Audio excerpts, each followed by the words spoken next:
September 19th, 1943. Long Beach, California. The prisoner transport rolled through gates flanked by palm trees, past sprawling industrial buildings that stretched toward the Pacific horizon. Inside the truck, 42 German soldiers pressed against the wooden slats, squinting through dust and sunlight at a sight that would shatter every assumption they carried from the Fatherland. Through the chain-link fence surrounding the Douglas Aircraft Company plant, they could see figures moving along, scaffolding wrapped around the skeletal frame of a bomber fuselage. The figures wore coveralls and bandanas. They wielded welding torches that showered sparks like fireworks, and they were women. One prisoner, a former Luftwaffe mechanic named Klaus Zimmermann, would later write in his diary, "I thought my eyes deceived me. Women, climbing metal frameworks 3 stories high, arc welding steel plates as thick as my thumb. In Germany, we would not permit our women to lift such tools, much less build weapons of war." If you're enjoying this deep dive into the story, hit the subscribe button and let us know in the comments from where in the world you are watching from today. The German soldiers had surrendered in Tunisia 4 months earlier, part of the 250,000 Axis troops who capitulated when Rommel's Afrika Korps collapsed in May of 1943. They had crossed the Atlantic expecting punishment, perhaps even the barbarism their commanders had warned them about. Instead, they had found clean barracks, full meals, and work assignments that paid 80 cents per day. But nothing in their journey through American prisoner camps had prepared them for this. Women performing labor that Nazi ideology deemed biologically impossible. The truck stopped at a loading dock where supply crates needed sorting. As the prisoners climbed down, a supervisor approached, clipboard in hand. Behind her, through the open bay doors, the factory floor stretched for what seemed like kilometers. Rows of aircraft in various stages of assembly lined the cavernous space, and everywhere, working alongside men, were women, not clerks or nurses, or the traditional female occupations the Germans recognized, but riveters, welders, inspectors, and machinists. The supervisor was herself a woman, perhaps 35 years old, wearing steel-toed boots and a Douglas aircraft identification badge. She spoke to the guards in crisp English, then turned to address the prisoners through an interpreter. Her instructions were simple: unload crates, organize parts by identification number, stack shipping pallets. The work was not difficult, but it positioned the Germans where they could observe the assembly line in full operation. What they witnessed over the following weeks would force a reckoning with everything Adolf Hitler had taught them about women, about American weakness, and about the inevitable triumph of the Reich. The Douglas Aircraft Company plant in Long Beach employed 43,000 workers at peak wartime production. More than half were women. Between 1942 and 1945, they would build 29,385 aircraft, including B-17 Flying Fortresses, A-20 Havoc bombers, and C-47 Skytrain transports. This represented approximately 16% of all United States wartime airplane production. These were not symbolic contributions. These were the bombers that would rain destruction on German cities, the transports that would carry American soldiers across Europe, the dive bombers that would support amphibious assaults from North Africa to Normandy, and German prisoners of war watched them being built by women whose very existence contradicted Nazi racial theory, gender ideology, and military doctrine. The first shock was the physical labor itself. Nazi propaganda had insisted that women lacked the strength for industrial work. The Führer himself had declared in a 1936 speech that Germany would never form any section of women grenade throwers or any corps of women elite snipers. The proper role for German women was captured in the slogan Kinder, Küche, Kirche, children, kitchen, church. Even as Germany's war machine desperately needed laborers, Hitler resisted mobilizing women for factory work, choosing instead to import millions of foreign slave workers from conquered territories. Yet here were American women hefting rivet guns that weighed 15 pounds, operating welding equipment that generated temperatures exceeding 3,000 degrees Fahrenheit, climbing into tight spaces within aircraft fuselages to install wiring harnesses, working 10-hour shifts, 6 days a week, performing tasks German commanders had insisted were beyond female capability. The prisoners watched a young woman, perhaps 22 years old, position herself inside a B-17 wing section. She wore goggles and a leather apron over her coveralls. Her partner, another woman, held a bucking bar against the exterior skin of the wing, while the first woman drove rivets through pre-drilled holes with an air-powered gun. The pneumatic hammer made a rapid-fire staccato that echoed through the factory. They worked in perfect rhythm, completing hundreds of rivets per hour, each one critical to the aircraft's structural integrity. One prisoner, a Feldwebel who had served in aircraft maintenance, shook his head slowly. "Those rivets," he muttered to a companion, "they must hold under stress that would tear apart inferior work. If those women make mistakes, the aircraft will fail. The wings will separate in flight." He fell silent, watching. The women made no mistakes. The Nazi ideology that had shaped these German soldiers insisted on fundamental biological differences that dictated social roles. Women, according to this doctrine, were naturally suited for nurturing, not building, for maintaining the home, not manufacturing instruments of war, for producing children to populate the Reich, not producing aircraft to destroy it. The concept of German women performing heavy, industrial labor was not merely impractical in Nazi thinking, it was unnatural, a corruption of proper gender roles that weakened the race. Hitler had spoken often of this conviction. In a 1934 speech, he declared, "The woman's world is her husband, her family, her children, and her home. We do not find it right when the woman presses into the world of men." When other Nazi leaders suggested mobilizing women for war work as the conflict intensified, Hitler resisted. He feared that seeing women perform men's labor would damage morale among soldiers at the front, would suggest that Germany was so desperate it had abandoned its principles. Instead, Germany imported laborers, Polish workers, Soviet prisoners, concentration camp inmates, anyone except German women. By 1944, more than 7 million foreign workers toiled in German factories and farms, many under brutal conditions. This decision had profound consequences for German war production. While the United States mobilized its female population and maintained civilian morale, Germany strained under labor shortages and the inefficiencies of forced labor. The German prisoners at Long Beach began to understand this as they watched American women work. These were not desperate measures. These women were not here because America had run out of men or had abandoned its values. They were here because American society had decided that women could perform this labor, should perform it, that their contributions were valuable and necessary. The cultural shock intensified when the prisoners observed the women's treatment. In Nazi Germany, the few women who did work in factories were paid substantially less than men for identical work. They were excluded from positions of authority. They were reminded constantly that their labor was temporary, an unfortunate necessity that would end when German men returned from war. Here, at Douglas Aircraft, women earned the same wages as men for comparable work. Not equal in all cases, the disparity existed, but closer to parity than anything in Germany. Women served as forewomen, supervising mixed teams of male and female workers. They trained new employees, including men. They earned awards for excellence in production. They attended company social events, played on factory softball teams, ate in the same cafeterias as their male colleagues. The prisoners watched one afternoon as a shift change occurred. Thousands of workers streamed toward the exits while the incoming shift prepared to take their places. A woman wearing a supervisor's armband stood near the time clock, checking badges and directing workers to their stations. Men addressed her respectfully, following her instructions without apparent resentment or embarrassment. For the German prisoners, this casual acceptance of female authority was perhaps more disturbing than the physical labor itself. In the barracks that evening, the prisoners argued, some insisted it was propaganda, an elaborate show staged for their benefit. "They want us to believe America is strong," one said. "But this proves their weakness. They put women in factories because they have no men.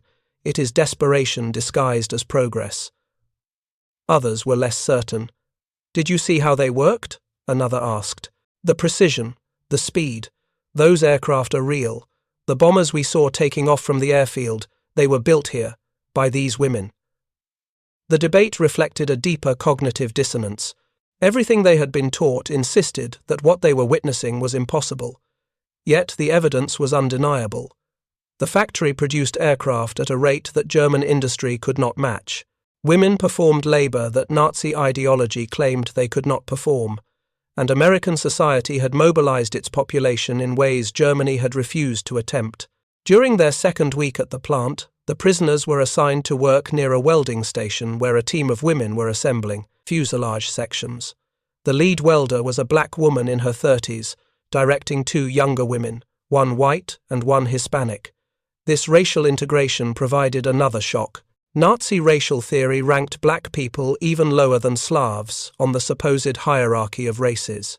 The idea of a black woman supervising white workers, performing skilled technical labor, holding a position of responsibility, struck at the foundations of everything the prisoners had been taught. One prisoner, a corporal who had been an enthusiastic Nazi Party member before the war, stared openly. His face showed confusion, then anger. "This is not right," he whispered. "This violates the natural order." But the women paid him no attention. They focused on their work, measuring tolerances, adjusting equipment, laying perfect beads of weld that would hold together an aircraft capable of carrying 4,000 pounds of bombs to Berlin. The United States mobilized approximately 6 million women for war work between 1941 and 1945. This represented the largest shift in female employment in American history.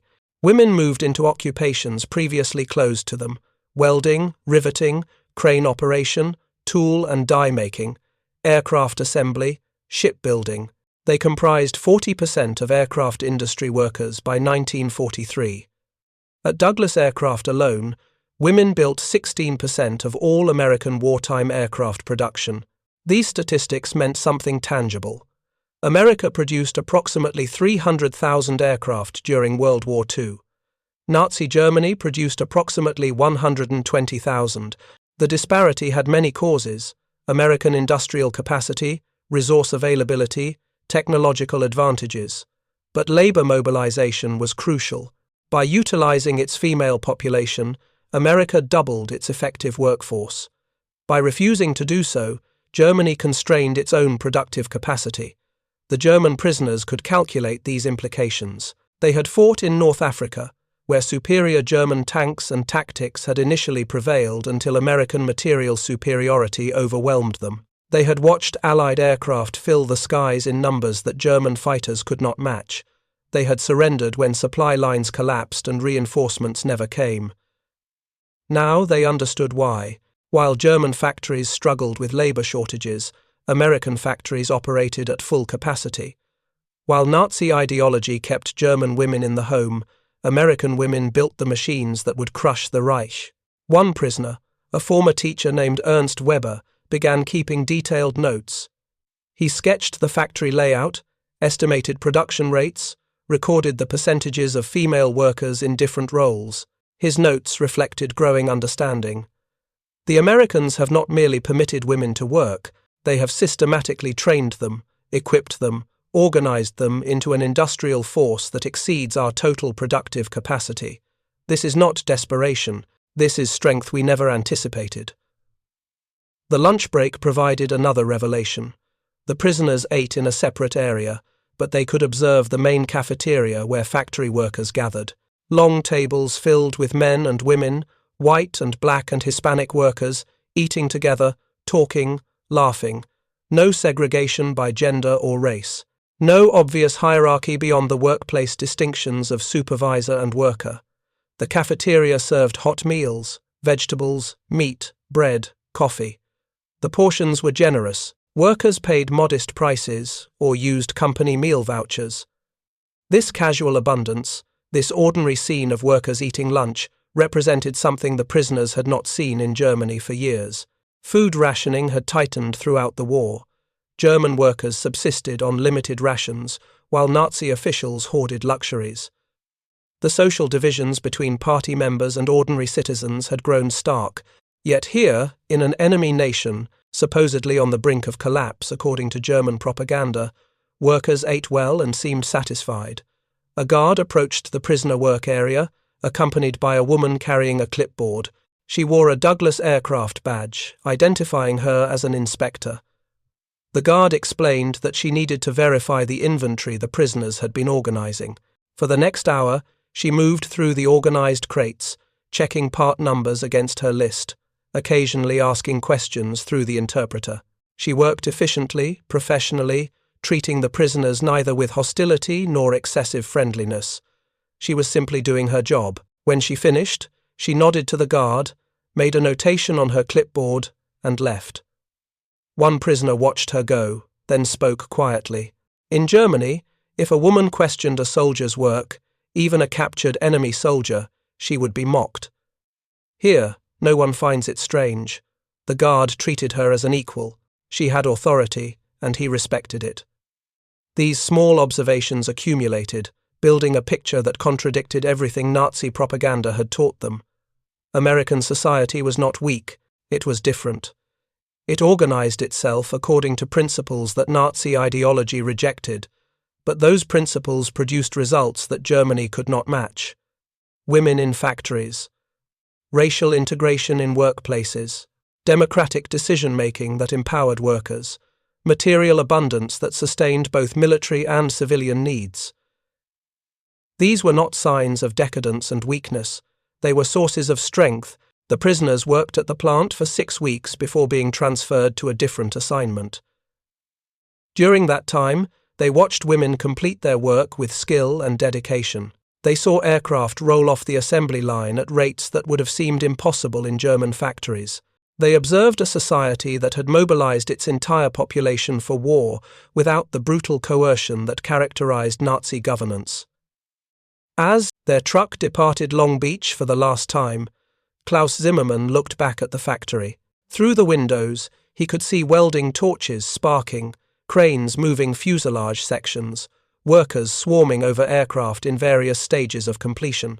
He had entered Germany's war confident in Nazi ideology, certain of Aryan superiority, convinced that German discipline and racial purity would prevail over American chaos and racial mixing. Now he understood that conviction had been a lie. America's strength came not from exclusion, but inclusion. Not from rigid gender roles, but from utilizing all available talent. Not from coercion, but from cooperation. The women welding bomber fuselages represented everything Nazi ideology said was impossible, and yet they were making the weapons that would destroy the Reich. That evening, in the barracks, the prisoners received news from Europe. American bombers had struck industrial targets deep in Germany. Hundreds of aircraft, flying in formation, protected by fighter escorts, dropping thousands of tons of explosives with devastating accuracy. The prisoners knew now where those bombers had come from. They knew who had built them, and they understood, perhaps for the first time, that Germany had not lost because of military mistakes or bad luck. Germany had lost because Nazi ideology was wrong. Wrong about women, wrong about race, wrong about the sources of national strength. The women wielding welding torches in Long Beach were not aberrations or signs of American desperation. They were proof that a free society, one that valued all its citizens' contributions regardless of gender or race, could outproduce, outfight, and ultimately defeat a regime built on exclusion and oppression. The transformation in prisoner attitudes was not universal or immediate. Some clung to their beliefs, finding explanations that preserved their worldview. America had greater resources, they said. Geography protected it from bombing. These advantages, not ideology, explained American success. But others, like Zimmermann and Weber, began questioning everything they had been taught. The Douglas aircraft plant was not an isolated phenomenon. Across America, women were performing similar work. At Boeing in Seattle, women assembled B-17 and B-29 bombers. At Ford's Willow Run plant in Michigan, women helped build B-24 Liberators at a rate of 1 aircraft every 63 minutes at peak production in April 1944. At shipyards from Maine to California, women welded Liberty ships and Essex-class aircraft carriers. At munitions factories, women assembled artillery shells, rifle cartridges, and bombs. This mobilization represented a fundamental rethinking of gender roles in American society. Before the war, Most middle-class American women did not work outside the home.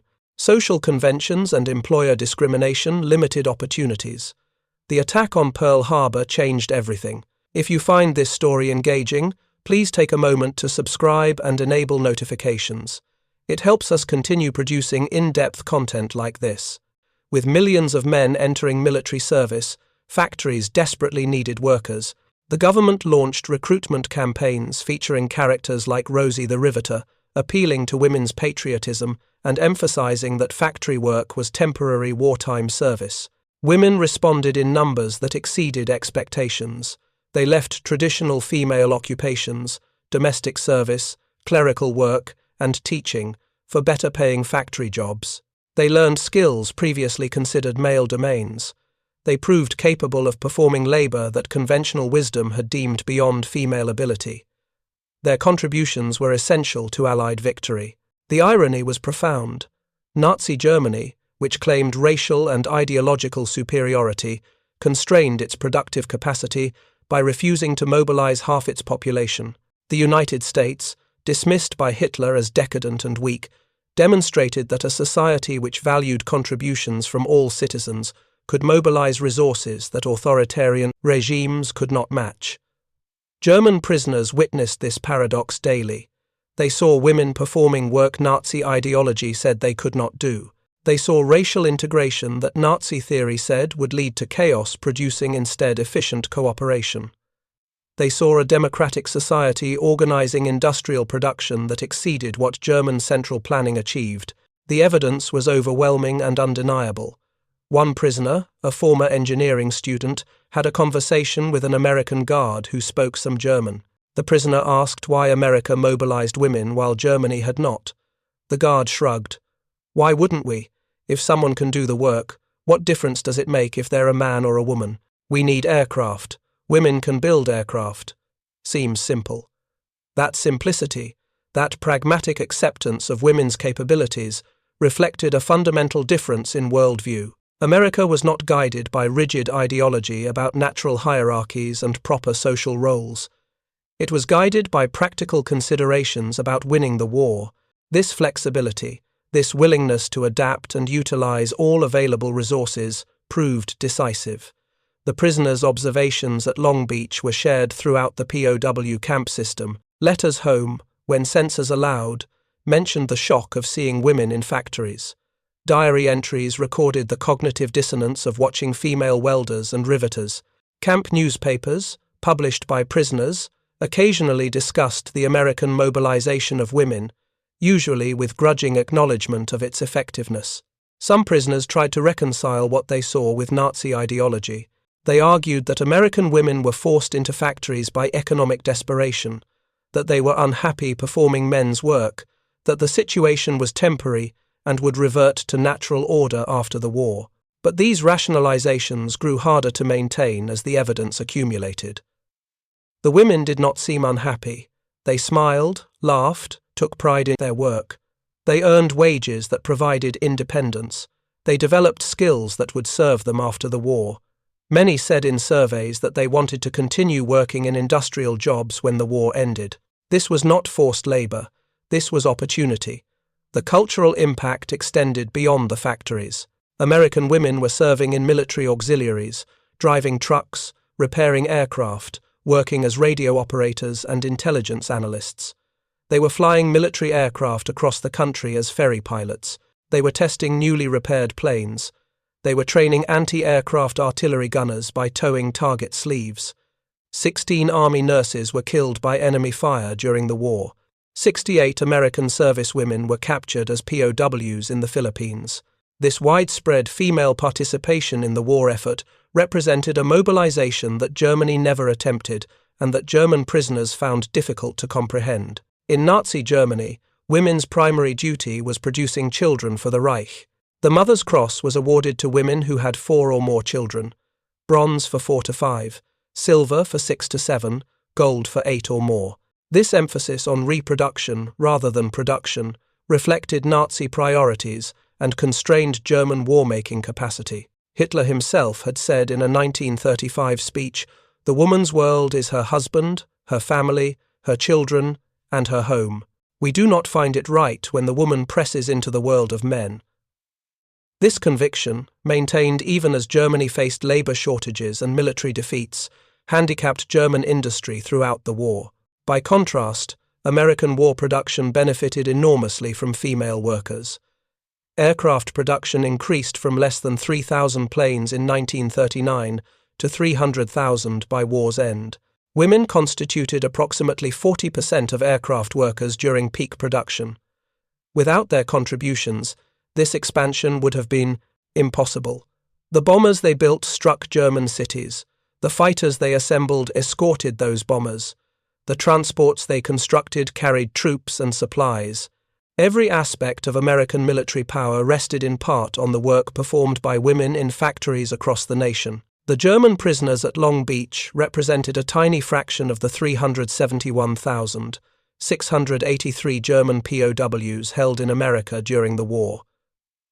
But their experiences were not unique. Prisoners assigned to work near other factories, shipyards, and industrial facilities witnessed similar scenes.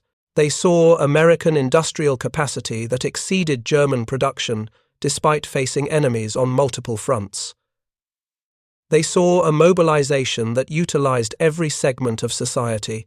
They saw practical efficiency unburdened by ideological constraints. These observations contributed to a broader transformation in prisoner attitudes. The formal re-education programs implemented by American authorities had mixed success.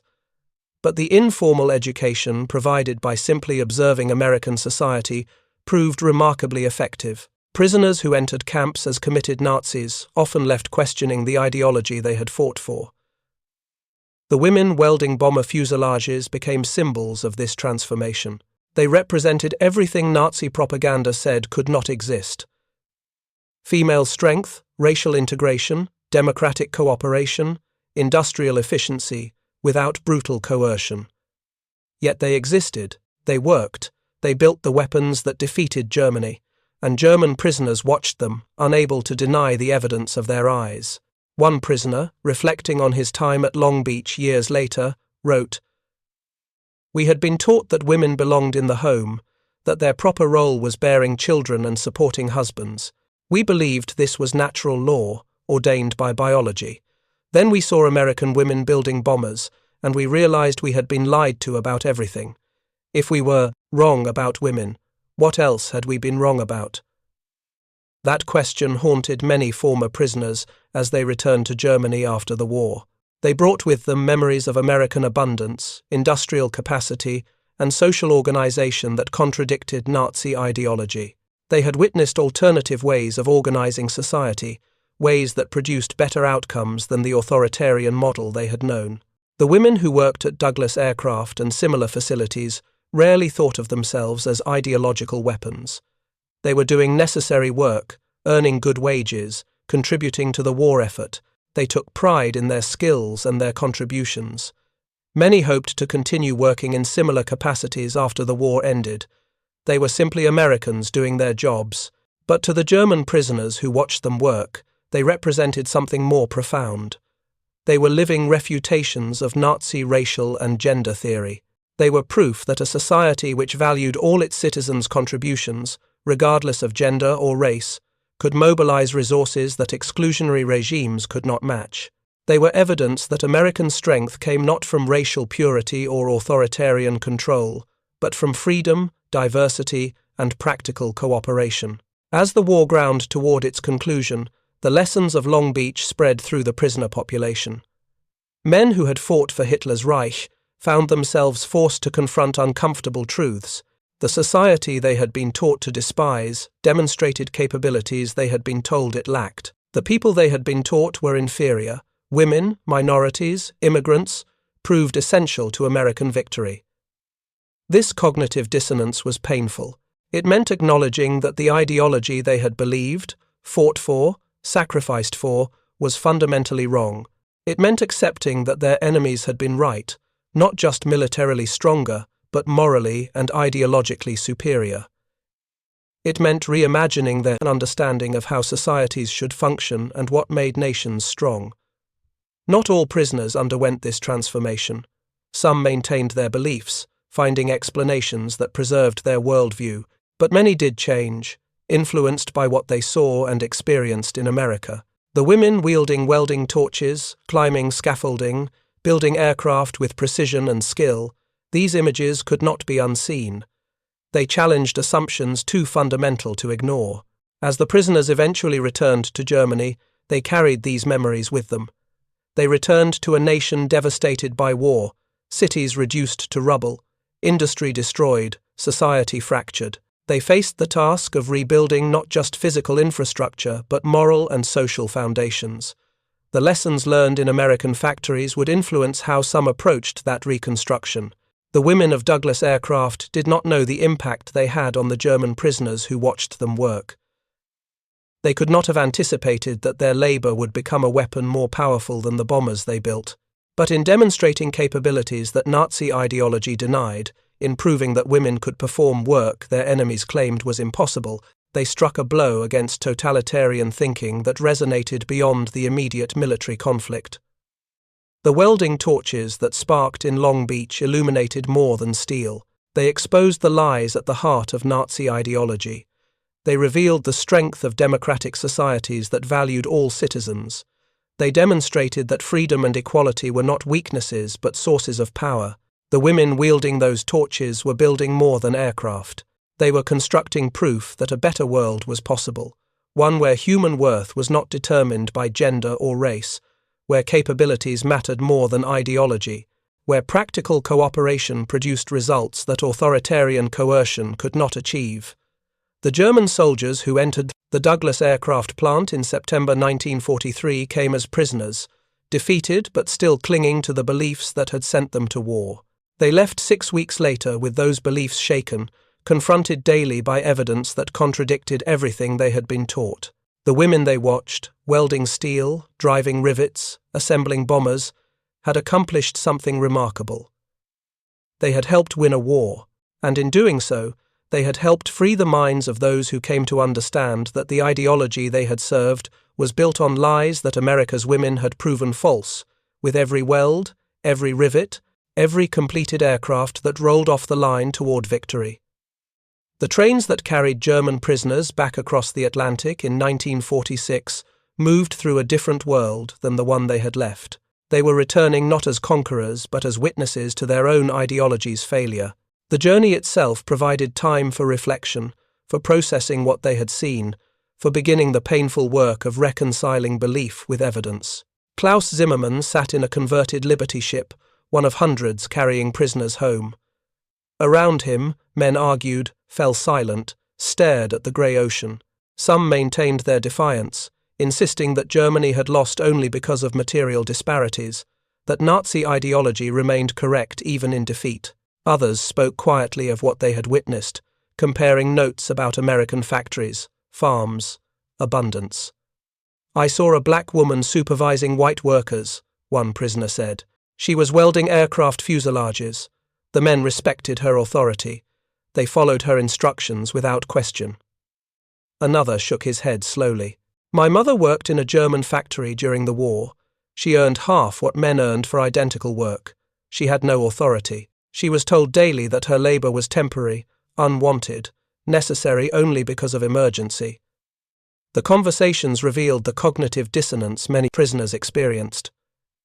Everything they had been taught insisted that what they witnessed was impossible, yet the evidence was overwhelming. American women had performed labor Nazi ideology deemed beyond female capability. They had done so with skill and dedication. They had contributed materially to Germany's defeat. These were not disputable opinions, these were observed facts. As the ship approached European waters, the prisoners learned more about conditions awaiting them. Germany lay in ruins. Food rations in occupied Germany had been reduced to near starvation levels of 1,000 calories per day in March 1946, which limited workers' productive capacity. Cities were reduced to rubble, millions were homeless. The contrast with American abundance they had witnessed was stark and undeniable. Ernst Weber, the former teacher, had filled notebooks with observations about American industrial organization, labor practices, and social structures. He understood that Germany would need to rebuild not just physically, but ideologically. The assumptions that had led to war and defeat needed examination. The alternative models he had observed in America offered lessons Germany would need to learn. "We must tell them," he said to a companion. "When we return, we must tell them what we saw. Not propaganda, not exaggeration, simply the truth." American women built the bombers that destroyed our cities. They worked in factories at rates our industry could not match. They demonstrated capabilities our ideology denied. If Germany is to rebuild, we cannot cling to lies that led us to ruin. But telling the truth would not be easy. Germany in 1946 was a nation in shock, struggling with defeat, occupation, and the revelations of Nazi atrocities. The return of prisoners represented both hope and complication for a society trying to understand what had happened and why. Returning soldiers carried memories that challenged comfortable narratives about German superiority and inevitable victory betrayed only by circumstance. Some prisoners, particularly those who had been held in Soviet camps, returned with different stories. Approximately 3 million German prisoners of war were captured by the Soviet Union during World War II, with Soviet records indicating that 381,000 died in captivity. These men had experienced brutal conditions, forced labor, starvation. Their suffering validated beliefs about Slavic barbarity that Nazi propaganda had promoted. But prisoners returning from America told different stories. They spoke of adequate food, fair treatment, opportunities for education and work. They described witnessing American industrial capacity that exceeded German production.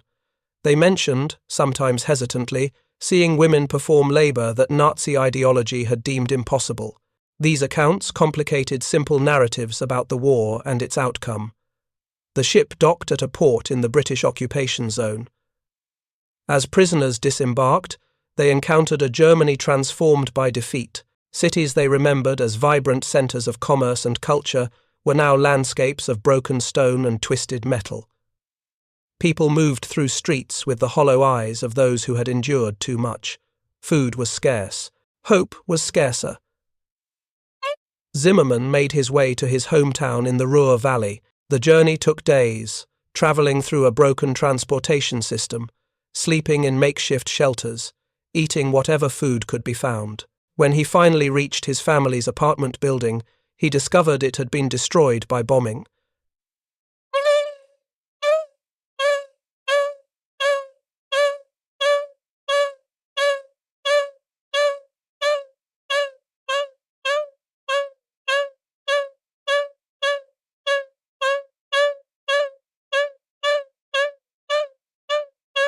The reunion was marked by tears and silence. His mother had aged decades in the years he had been gone. His sister, who had been 15 when he left, now looked 30. They had survived the bombing, the Soviet advance, the chaos of defeat. They had endured hunger and fear. They had learned truths about the Nazi regime that propaganda had concealed. That evening, as they shared a meal of thin soup and black bread, Zimmermann tried to describe what he had seen in America. His mother listened, occasionally asking questions, her face showing emotions he could not fully read. When he mentioned the women working in factories, welding bomber fuselages, operating heavy machinery, she was quiet for a long moment. "I worked in a munitions factory," she finally said. "During the last year of the war, they needed everyone. Even women they had previously said should stay home. We worked 12-hour shifts. We were paid little. We were told constantly that our labor was shameful, that we were abandoning our proper roles, that only desperate necessity forced the Reich to permit it." She looked at her work-worn hands. "I could have done more. I had the strength, the capability. But they would not let me. They gave the skilled positions to men, even when women could perform them. They paid us less, treated us as temporary, unwanted. They wasted our potential because of ideology." Her voice carried bitterness Zimmermann had never heard before. This conversation, repeated in thousands of homes across Germany, represented the beginning of a reckoning. German women who had been told they were incapable of industrial labor had performed it when necessity demanded. They knew from personal experience that Nazi gender ideology was false. They had been constrained not by biological limitation, but by ideological rigidity. The prisoners returning from America provided confirmation. They had witnessed an alternative model, a society that had mobilized its female population systematically and successfully. They had seen what was possible when ideology did not constrain practical organization. The contrast between American efficiency and German obstinacy was impossible to ignore. Weber made his way to the British occupation zone, where he hoped to find work as a teacher. The education system was being rebuilt under Allied supervision, with particular emphasis on removing Nazi ideology from curricula. He met with British officials, explained his qualifications, described his time as a prisoner in America. The officials were interested in his observations about American society and education. "You saw women working in factories?" one official asked. "Building aircraft? Operating welding equipment?" Weber nodded. "Thousands of them. At Douglas Aircraft in Long Beach, women comprised more than half the workforce. They built bombers, transports, fighters. They performed skilled labor at rates German industry never achieved." The official made notes. "This is important information. Germany will need to mobilize its entire population for reconstruction. The old ideology, the restrictions on women's work, these cannot continue if Germany is to rebuild. Your observations support what we are trying to implement." Over the following months, Weber worked with occupation authorities to develop educational materials that emphasized democratic values and rejected Nazi ideology. He drew on his observations in America, describing alternative social organizations that had proven more effective than German authoritarianism. He spoke to German audiences about what he had witnessed, always emphasizing that these were not propaganda claims but observed facts. Not everyone welcomed these messages. Some Germans clung to Nazi ideology despite defeat, insisting that Germany had lost only because of material disadvantages or betrayal, not because of fundamental flaws in their worldview. They rejected accounts of American women successfully performing industrial labor, calling them Allied propaganda designed to humiliate Germany. But the evidence was too strong to ignore indefinitely. Germany needed to rebuild, and rebuilding required labor. With millions of German men dead or still in captivity, women would necessarily play a central role in reconstruction. The question was whether Germany would mobilize them efficiently, learning from American example, or would cling to discredited ideology that had constrained German productive capacity during the war. The British occupation authorities gradually shifted from direct to indirect rule, licensing political parties from late 1945 and holding elections in October 1946 to select representatives for city, district, and regional councils. This democratization process created space for new ideas and alternative social organizations. Former prisoners who had witnessed American democracy and industrial efficiency contributed to these discussions. Zimmermann found work in a factory being rebuilt in the British zone. The manager, a German who had spent time in Britain during the war, welcomed former prisoners who understood modern production methods. "We cannot rebuild using the old ways," he explained. "We need efficiency. We need to utilize all available labor. We need to learn from those who defeated us." The factory employed both men and women, paying them comparable wages for similar work. Women operated machinery, performed skilled assembly, held positions of responsibility. It was not perfect equality. Prejudices remained, but it represented progress beyond Nazi-era restrictions. Zimmermann watched women working alongside men and remembered the Douglas Aircraft plant in Long Beach. The parallel was clear. In conversations with co-workers, he sometimes described what he had seen in America. The reactions varied. Younger workers, those whose beliefs had not fully calcified under Nazi indoctrination, listened with interest and asked questions. Older workers, particularly men who had served in the Wehrmacht, often responded with skepticism or hostility. The idea that women could perform skilled industrial labor challenged their sense of male identity and German superiority. But evidence accumulated. Germany was rebuilding, and women were essential to that reconstruction.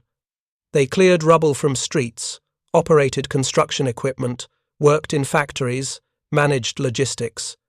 Their labor was visible, undeniable, necessary. The old ideology that had restricted women to the home could not be maintained in the face of practical necessity and observed capability. The transformation was neither immediate nor universal. Germany remained divided, occupied, struggling with the aftermath of total defeat. The Cold War, emerging between the Soviet Union and Western allies, created new divisions and complications. Economic recovery was slow and painful, but gradually, systematically, German society began incorporating lessons that returning prisoners had learned. One lesson was the strength of societies that utilized their entire population. America had mobilized women, minorities, immigrants, creating an industrial capacity that exceeded German production despite Germany's head start and initial advantages. This mobilization had not weakened American society but strengthened it. The diversity and inclusion that Nazi ideology had mocked as weakness had proven to be sources of power. Another lesson was the inefficiency of ideological rigidity. Nazi insistence on proper gender roles had constrained German productive capacity when flexibility was most needed. American pragmatism, the willingness to use whoever could do the work, regardless of gender or race, had enabled mobilization that Germany could not match. Ideology had handicapped Germany while practical adaptability had strengthened America. These lessons, learned by prisoners who witnessed American industrial might, gradually influenced post-war German reconstruction. The process was complicated, contested, incomplete, but the basic understanding that Germany needed to mobilize all available talent, that restricting half the population to domestic roles was economically inefficient and socially unjust, slowly took hold. Zimmermann kept a photograph, one of the few, the possessions he had carried back from America. It showed the Douglas aircraft plant in Long Beach, with rows of aircraft in various stages of assembly visible through the windows. He had taken it during his last day at the facility, using a camera borrowed from a guard. When people asked about his time as a prisoner, he sometimes showed them the photograph. "This is where I learned that everything we had been taught was wrong," he would say. "Those aircraft were built by women. Thousands of women, working with skill and dedication, performing labor we were told they could not perform. They built the bombers that destroyed our cities. And in doing so, they proved that our ideology was false, that societies which value all citizens' contributions are stronger than those built on exclusion and oppression." The photograph became worn from handling, the image fading as years passed. But the memory remained sharp, the sight of women wielding welding torches, climbing, scaffolding, assembling bombers with precision and speed. The understanding that capability was not determined by gender or race. The recognition that Germany had constrained itself through ideology while America had empowered itself through inclusion. This was the paradox that former prisoners carried back to Germany. They had been defeated by an enemy they had been taught to despise, and in that defeat had discovered that their teachers had lied. The women welding bomber fuselages in Long Beach were not aberrations or desperate measures. They were proof that freedom and equality produced strength that authoritarianism could not match. And that lesson, learned behind barbed wire in California, would influence how Germany rebuilt from the ruins of a war it had lost. Thank you for watching. For more detailed historical breakdowns, check out the other videos on your screen now, and don't forget to subscribe.